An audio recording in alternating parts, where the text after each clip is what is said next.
Que vit souvent un médium quand il se déplace en voyage?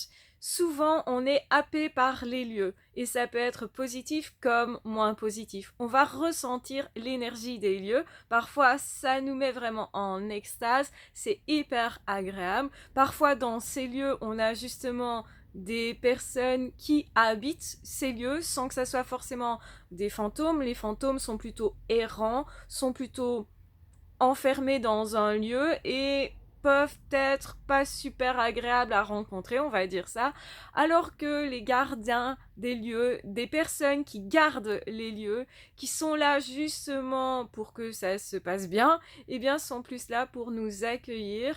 Donc effectivement, les médiums vont rencontrer, outre le fait de voyager, donc des personnes physiques bien entendu, mais aussi des esprits, mais aussi des énergies, et vont connaître des choses des lieux parce qu'on va leur montrer. Généralement, ils vont avoir des flashs de bataille. Si ça a été justement fort en énergie, en émotion, ça reste possiblement cristallisé. On va aussi se retrouver parfois éjecté dans une autre époque, comme dans le passé. Souvent c'est le passé, mais ça peut être aussi ce qui va se produire dans le futur, souvent un futur proche.